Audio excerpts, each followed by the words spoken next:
ahead. Hello, good evening. Here is the IP Business Talk. My guest today is Bastian Best. I would say when you are in the LinkedIn community and you are anyhow interested in patents, especially in the field of the digital transformation, I'm absolutely sure that you know Bastian Best.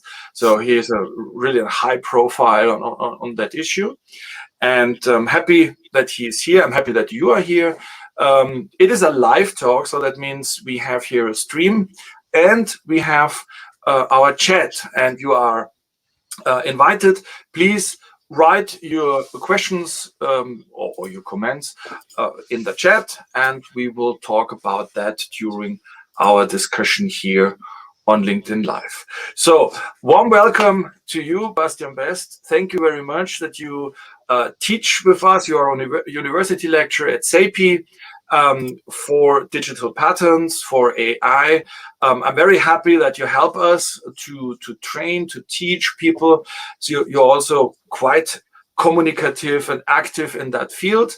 And it's a good point in time, because we learned also from LinkedIn that you start the next career as patent attorney, so to speak, now on your own, and not with a big, one of the biggest law firms in Germany at least. And thank you very much for having the time. Please invite yourself, explain a little bit about your background. Thank you very much, Professor Watzer, for having me, for inviting me to this. In fact, it's my first LinkedIn Live today, my first live stream ever, so I'm quite excited how this goes, and if we get some comments from the viewers maybe. So thank you very much for inviting me.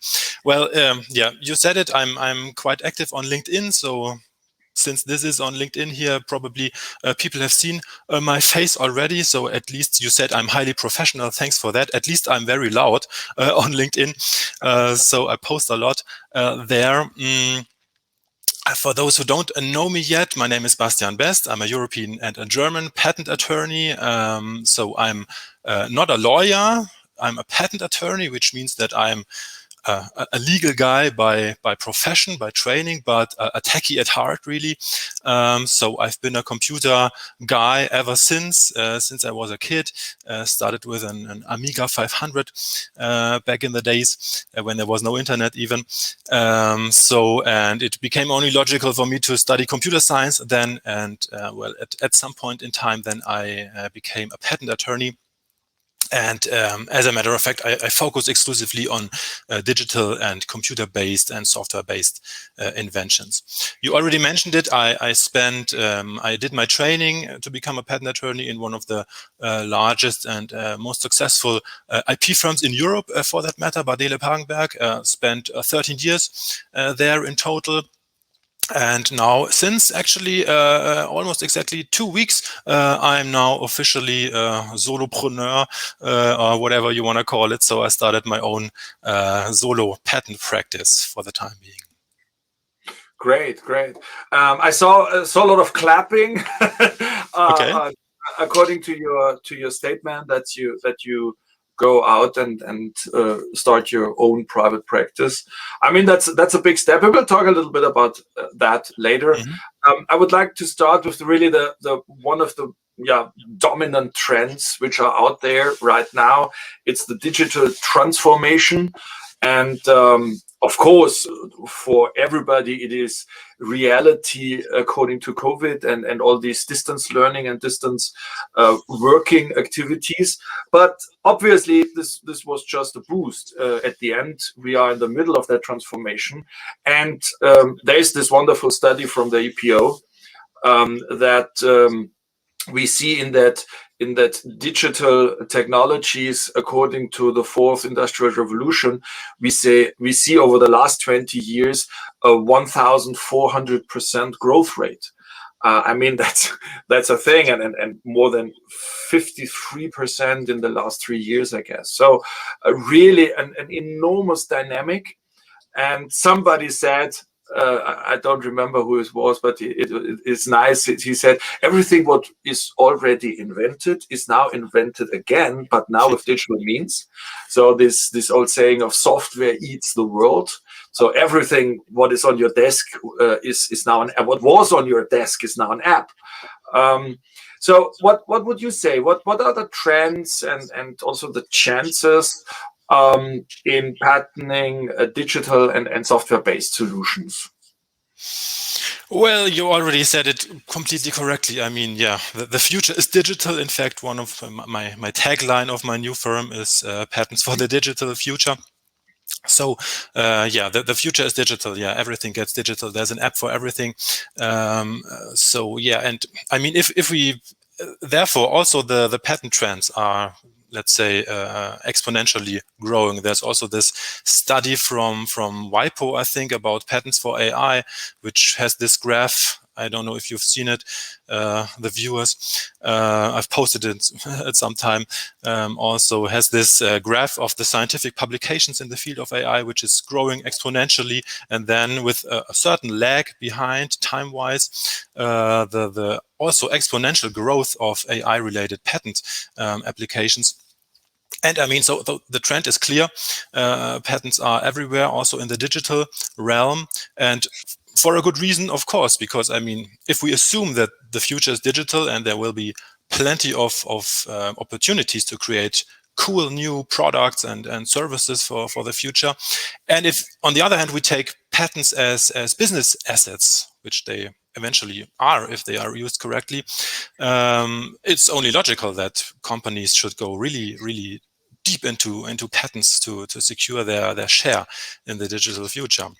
I mean, Yeah. excuse me. One thing is interesting. I had today again a discussion with an automotive supplier, and so I make interviews with them with the CTO. So I'm organizing a CTO club, and I ask them always the same 4 questions, and I get always the same answers. That's interesting, from many different industries, whatever.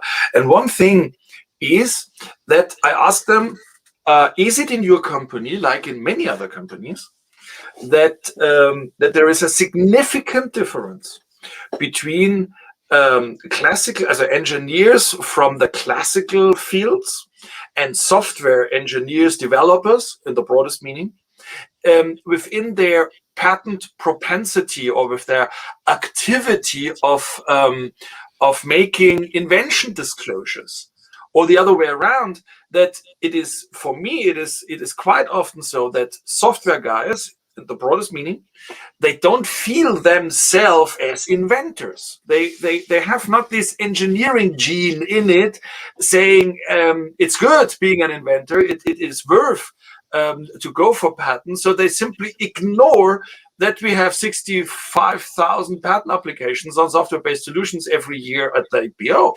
I mean, what is? I mean, obviously, when somebody comes to you, he thinks he has something invented. But in general, what is your observation? Is there a significant difference between the tendency to feel as an inventor between classical and digital guys?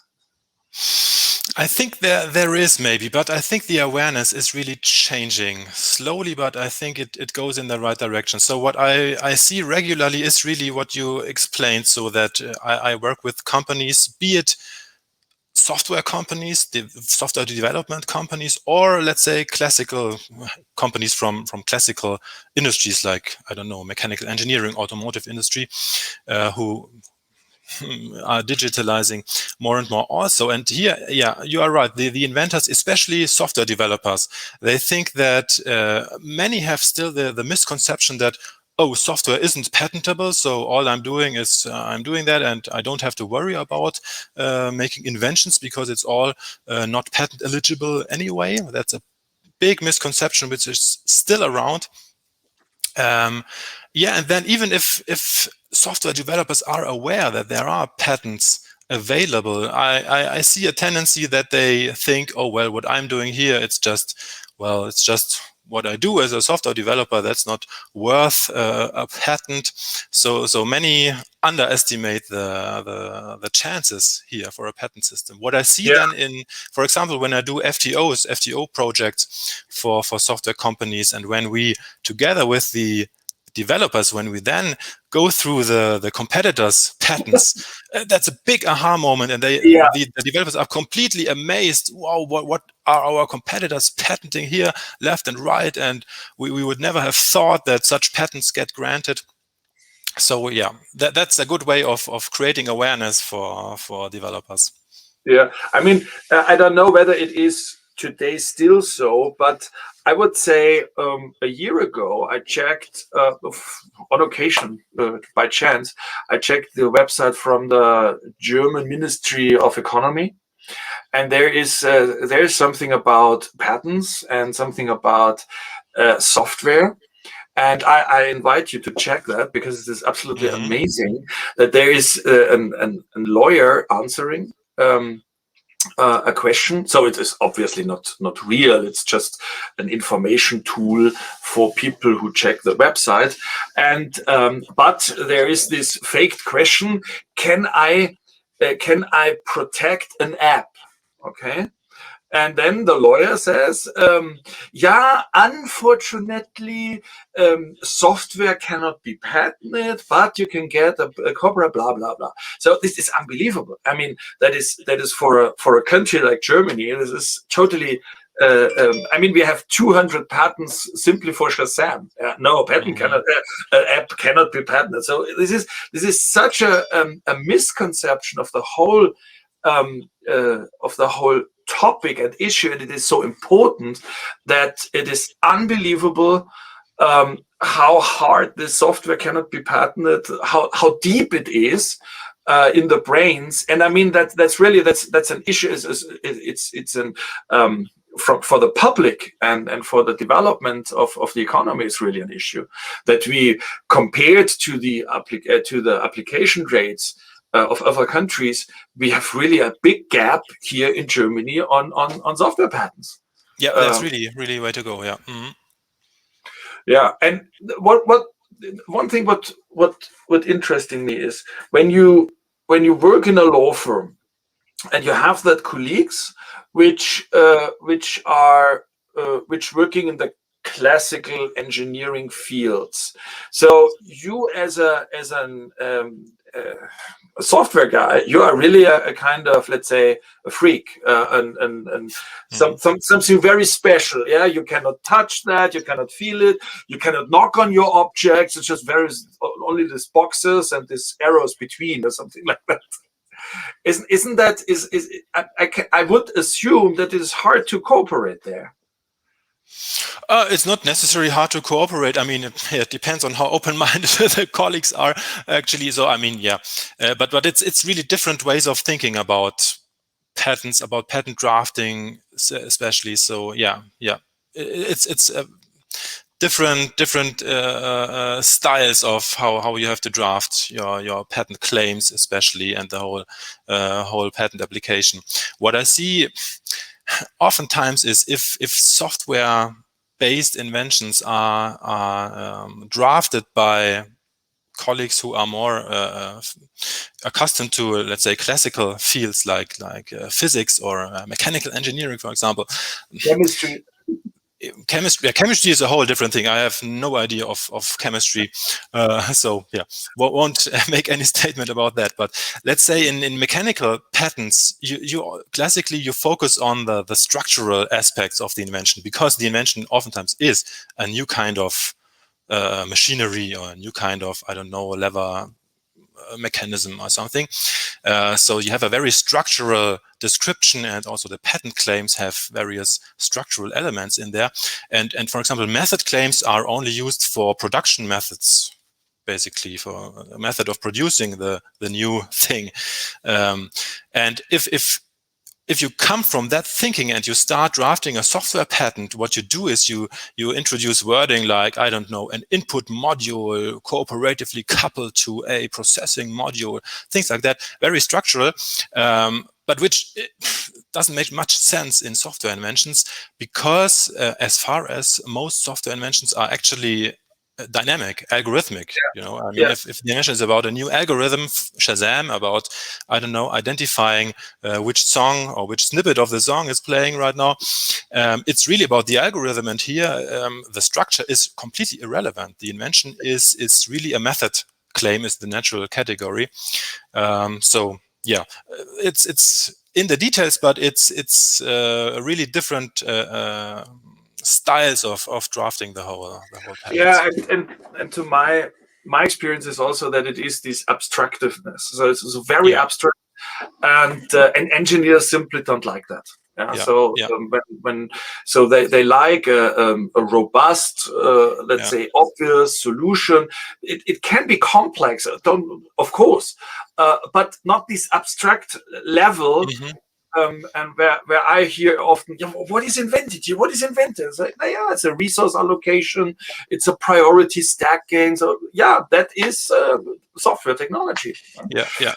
That's one point. Yeah, the abstractness, I would say, the virtual character that you don't really know. Yeah, you cannot touch it, you cannot see it. And the second point in this aspect is it's also quite important, I would say. I mean, in mechanical or in physical inventions, you know what the boundaries of the object are, so to say. You know what the new part is and where it ends. But in software, you don't know that. You oftentimes the inventors come to you and say, well, we have this new platform. I mean, of course, when you start a business, you want to have a platform business, right?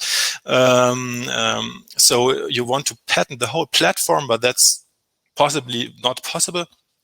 You have to find the inventions in there, but it's all imaginary, it's all virtual, so you cannot knock around on the edges and find the invention.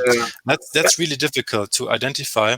And one last thing is related to that, of course, that, I mean, with the mechanical inventions, if you have this one piece, you know what to patent. In software inventions, today everything is distributed in the cloud and client-server architectures, on the smartphone, on the base station, everything. Some parts of the inventions are somewhere else, and if you don't pay attention to that aspect, you will probably draft patent claims which cannot be infringed by anyone in the end, because no one sells the whole system, but only individual parts. I have a very good question here from the chat. So, by the way, we have wonderful comments to what we're doing here. I have an interesting question. It is about so it's exactly what also my experience, that when you talk with software developers, they have a certain anxiety, or they are anti-patent orientated in terms of patents should not be a part of the software world. They are anyhow evil. And of course, then you start to explain, and we make open source, we don't need patents. So then you explain, but when you want to make sure that somebody can use it, you should have ownership on it, blah, blah, blah, and Linux and open innovation and all these topics. But basically, it is a kind of misconception of the whole patent concept, which at the end leads to this evil character for software. Is that something which is changing? So, to say my impression is that, especially because completely new companies now transform digitally, so new in terms of not software-born companies, companies which come from completely other technology areas, and these companies are quite more open-minded, simply because they know that patents are important to survive for them. But the core software guys, I would say, they have a certain behavior in that way. What is your impression on that? Absolutely, I know that from my own experience. So it also depends on in which bubble you are active, so to say. So yeah, if you talk to people from the, let's say, free and open source software community, basically many of them think that software patents are evil, or monopolies for that matter in general are evil. Everything should be freely available, and they treat, I don't know, they always make this argument that they should be free in their expression. So they tie the whole programming back to freedom of expression, basically, and they make the claim that patents limit this freedom of expression. That's really the free and open source community, and I've seen that from my own experience, because when I was starting out with this whole social media visibility activities on LinkedIn here, you get wonderful discussions, constructive, also critical discussions, but always professional. On Twitter, it's for me, in my bubble on Twitter, it's completely different, because there's a strong and active open source community, and they don't really like my content. If anyone is active on Twitter, you can see some videos even from open source people who comment on my podcast and things like that. So anyway, different opinions basically. But you are right that I think that it's really a dogmatic aversion to software patenting. It's really only inside the open source, the core open source community, which would regard any kind of monopoly as evil. And as soon as we talk to people who want to make business with their software, I think they tend to understand that patents are not evil, but are just one other tool in the business toolbox. Yeah, and at the end, when you develop something and you invest money in it, and you develop a smart use case or a smart software-based business model, and you cannot protect it, you cannot patent it, and even you are not sure that it's free of third-party rights. So, but you have. I mean, that's and even what I try to explain is, even when you want to give it for free, make sure that you own it. It's relatively simple. Yeah. There is a discussion on the chat. So this time, really, so I have Bastian Best, and everybody is discussing with us. It's great. Nice, wonderful.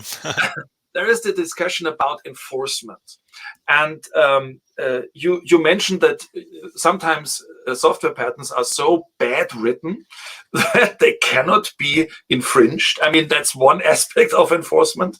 But I mean, we had the case here in Munich, regional court from Research in Motion against Facebook, and then we saw that the app had to be rewritten and was came new out. So I mean, from my perspective, the enforceability of patents, of software patents, when they are well written from an expert like you, there is no issue about it. But sometimes people have a problem with, let's say, the question: can I get really proof that there is an infringement? Because when it is embedded, the software embedded in a system, I cannot see it. So my recommendation is always patent the use case and not the algorithm, but that's one way to do it. What is your experience, and also what maybe a recommendation how to think about software patents to make them really as a sharp sword that it can be enforced? Yeah, as you said, ideally you would want to patent the whole use case. Sometimes that's not possible. You have to go deeper then into the specifics, but also then oftentimes it's still possible if you tweak the claim wording really enough to formulate the same invention either from, let's say, the inside, so that you get a patent claim which covers only something that happens under the hood, and you will have it more difficult to prove from the outside whether the competitor does it or not. But oftentimes you still can get, by clever claim drafting, you can just formulate the same invention more from the outside and more from the effects that come out of the black box, so to say, or the things you put in. So you can get a patent claim which is more detectable from the outside. So yeah, clever claim drafting goes a long way there.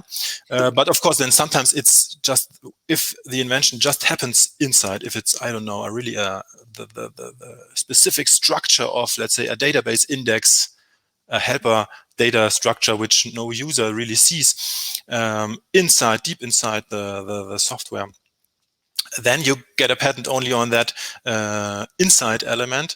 But then still, I mean, there are still, in various jurisdictions, there are different ways of how to get information from the defendant. So that's not my core expertise. Then patent litigation is then always done together with attorneys at law, with lawyers who know what they are doing there. And I mean, in the large patent litigations, there is always multiple jurisdictions involved. And in other jurisdictions, in the US, you have the discovery, things like that. So, but that's the topic for attorneys at law. So there's plenty of measures, of legal measures to get the information you need. Yeah, but I would say from an IP design perspective, focus on what people can see. Sure. And try to create your use case that the use case becomes patentable. Yeah. That's the general recommendation, and then hire a patent attorney who knows what he's doing or she's doing, and in terms of writing the patent that it is in principle enforceable for the different jurisdictions. I mean, that is homework, but there is no general doubt that there is any enforceable problem just because it is a software patent. Yeah? Mm-hmm.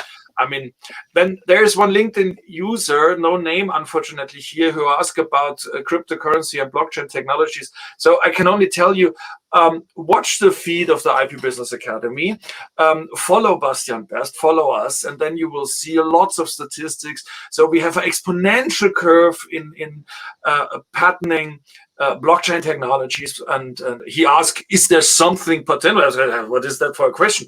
We have thousands of patents every year on that issue.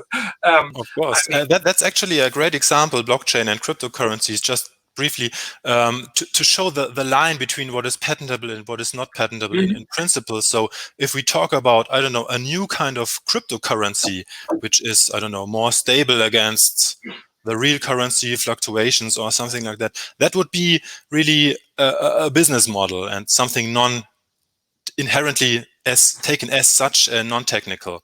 This aspect of how to make it more stable, the cryptocurrency. Exactly. Yeah. But on the other hand, of course, I mean, blockchain is a concept for a technical infrastructure. Thousands of nodes connected over network, peer-to-peer, without a master saying what to do, consensus algorithms, things like that. So all of these things are patentable, because here we talk really about the technical implementation. The blockchain involves very, very difficult problems in terms of performance, for example, and in terms of power consumption even. So there are lots of technical problems still to be solved in the blockchain realm, and all of those can be patented then.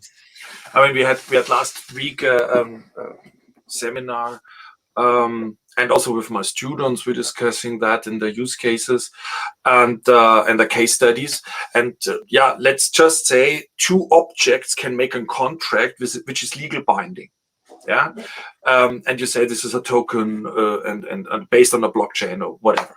But at the end, you have objects which act as legal entities, and they can create a legal enforceable contract.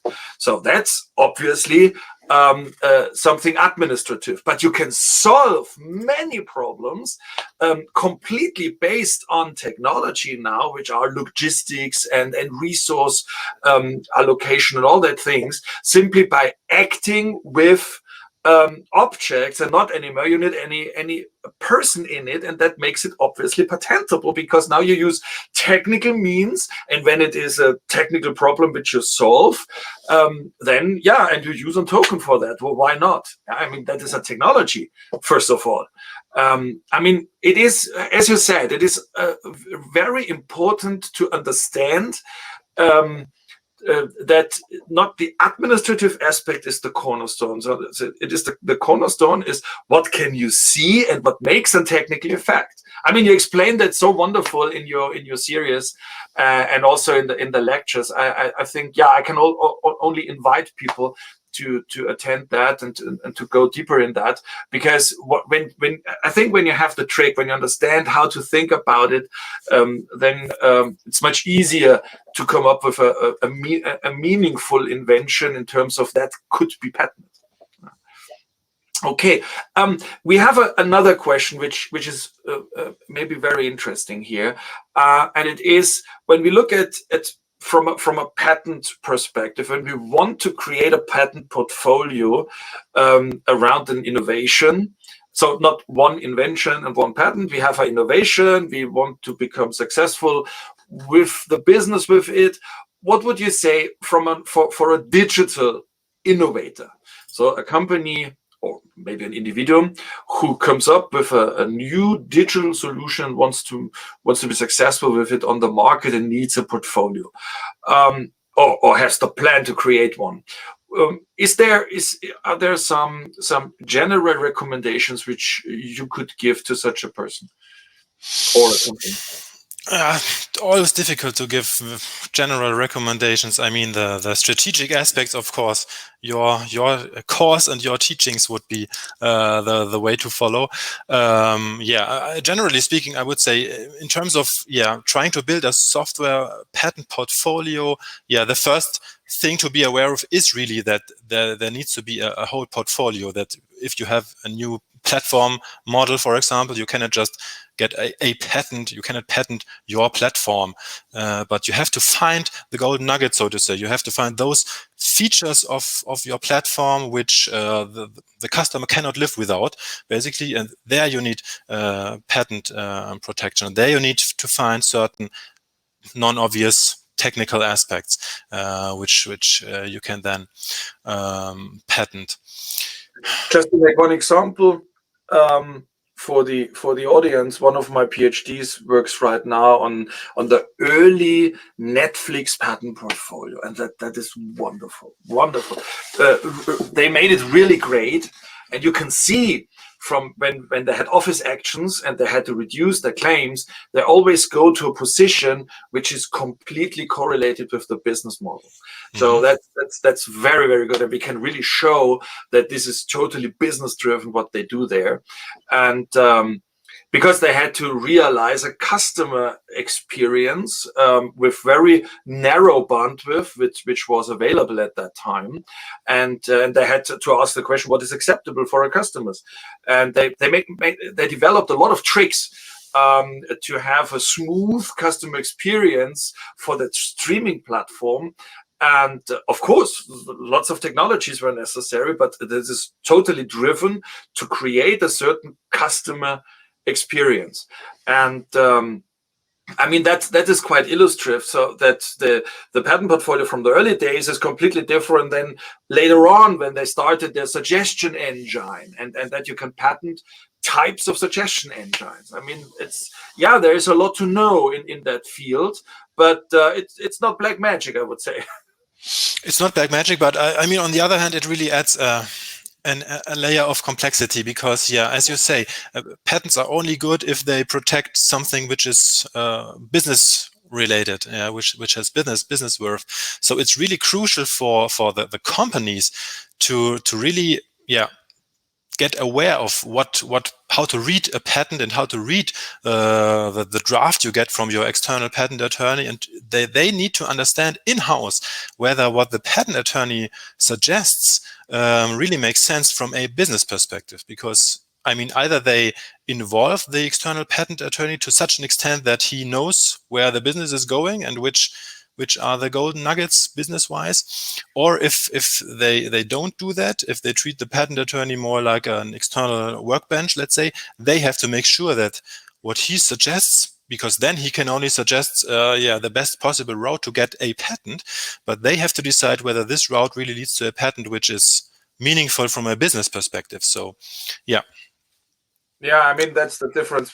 I mean, there are companies which have really an IP department, and these guys, when they are really close to the business, they know and understand that. But when there is nobody who understands both on the one side what is important for the business, and understands on the other side what can be patented and what can be enforceable, how can we detect infringements. So I typically recommend a very close cooperation here between the legal side in terms of the competency from the patent attorneys and the business side on the other side, but that means both sides have to be able to speak with each other. Yeah. So unfortunately, I have experienced also quite often that patent attorneys in such a situation, when they work with business guys, they start to teach the business guys patent law. Yeah, when I say, honey, you are not here to teach anybody. Come up with a solution. Where can we go and how can we create something which is patentable? And don't teach business guys patent law. That doesn't help. Yeah, I mean, what is the experience of that? Yeah.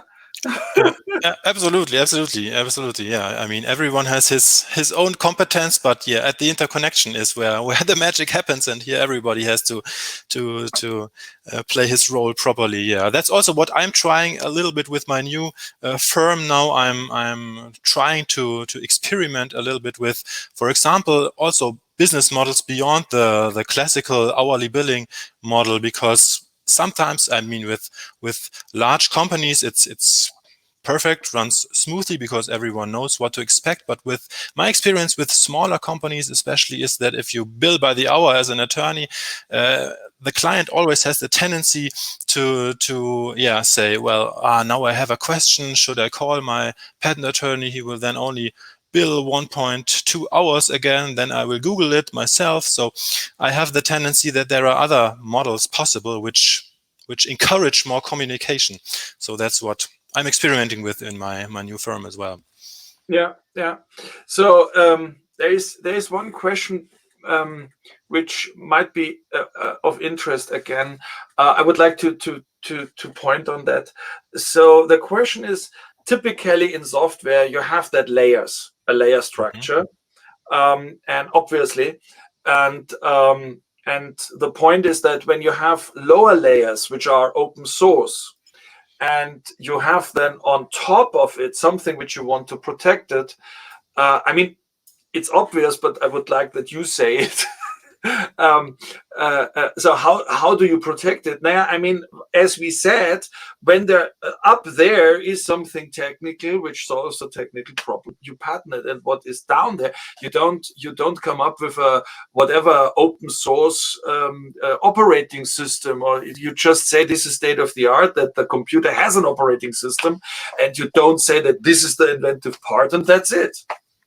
Exactly. I mean, that's the whole point of this layering architecture. And I guess I think nowadays the many companies really realize it, how to use this architecture. And I mean, the general remark is then always, I don't know, cooperate on the fundamental base layer, so to say, and make for example, the operating system open source or whatever, or cooperate on that level, but then compete on top on the application layer, and then of course there you can patent your specific innovations. Okay, so I hope that question is answered, so to speak. And again, there are tons of materials on that issues, and follow Bastian and the IP Business Academy, and you get your answers. So coming back to your business model as a patent attorney, and what you would like to change, and how you want to cooperate. So do you think that that in the future that patent attorneys will develop new business models compared to just billing by the hour?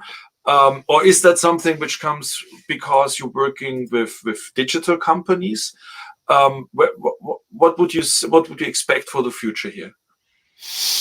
I think there's room for everything. I mean, there's room for hourly billing in certain projects or with certain clients, with certain law firms, and there's room for other models. I think there's no right and wrong. I mean, yeah, but my feeling is that since more and more software companies are now entering the stage, at least in my area of expertise, maybe new models and some new thinking falls on fruitful ground, so to say. So that's what I'm trying to see now in my new endeavor.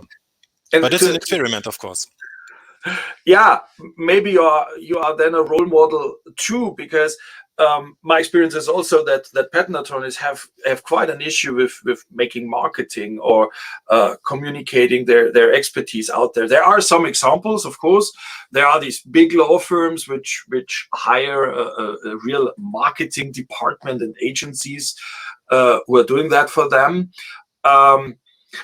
But I don't see so many, let's say, patent attorneys who really go out, show up, and promote themselves as experts, and especially on LinkedIn. I mean, LinkedIn lives from competency, but also from that you are yourself. Yeah, so marketing from a third party doesn't work at LinkedIn. It's not necessary to show up like in a TV studio. People want authenticity. They want the real people with real competency, and LinkedIn is a chance to get in contact with them. And so, do you think that we will see in the future more IP experts, let's say it in that way, who start to communicate with public? Because yesterday I had at my advisory board meeting in my university at SAPI, and I told to this law professor, so that's your problem. Yeah, that's your problem, that you think that a law professor don't have to talk with normal people. Yeah, or what you think is that you are in the ivory tower, and then you make bulletins about the truth. It's like the Catholic Church, how you behave. Yeah, this is not a discussion.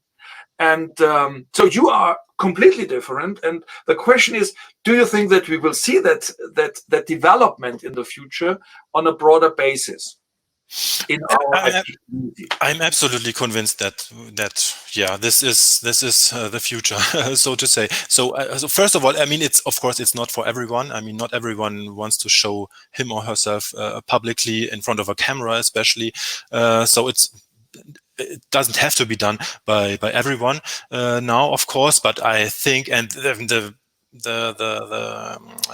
legal industry is changing fast. I mean, there are more and more people showing themselves, and because it absolutely makes sense, as you say. On the one hand, it's a great opportunity to showcase your personality, and I mean, legal advice is essentially it's personal advice. You work based on your experience as a lawyer or as a patent attorney.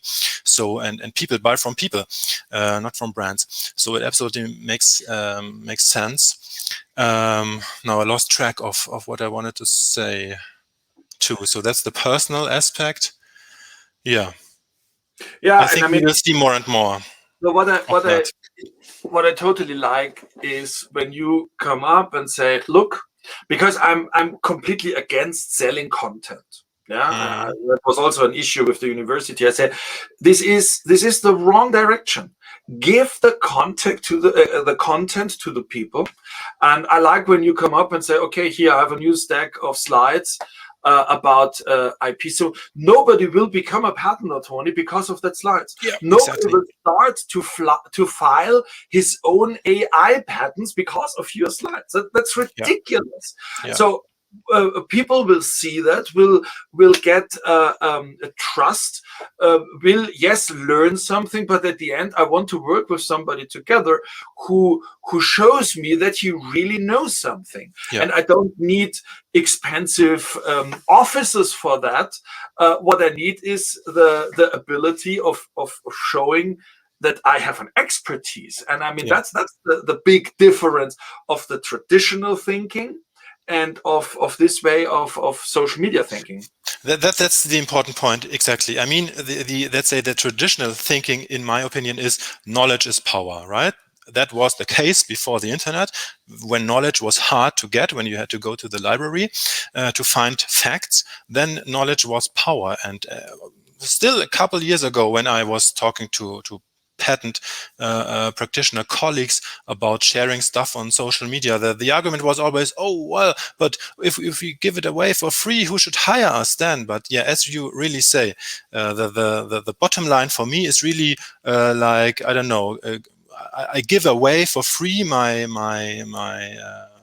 the facts, and then I sell my skills, because that's what I mean. Only because people are watching my podcast and reading my slide decks, they cannot file their patent application on their own still, because it takes a lot of skill knowledge then. Yeah, and in addition, what you did for the startup community, for example, I remember some months ago that you said, I develop a teaching kit on AI patenting.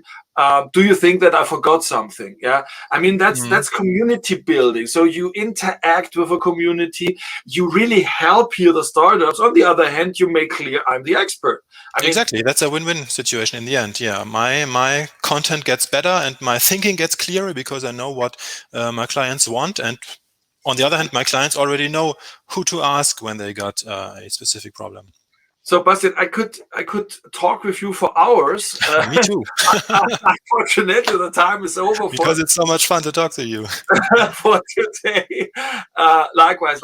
And I would say one topic which we really should engage in is the question of how experts, IP experts, can use social media for their marketing. I would really like to talk about that with you again a little bit later in that year, that we show a little bit how that can work and what your experience with LinkedIn is. Because at the end, there are also lots of things that didn't work. So yeah, I have to. Yeah, I can share lots of learnings here. Yeah. Okay, so thank you very much. Have a good time. Thank you. And thank you that you were here, and I'm looking forward for our next discussion. Thank you to the audience. We were not able to ask here every question, but I invite you to come to LinkedIn, to that chat, and we will do it in the after show party. We can talk with each other via LinkedIn. So thank you very much, and bye-bye. Thank you. Bye.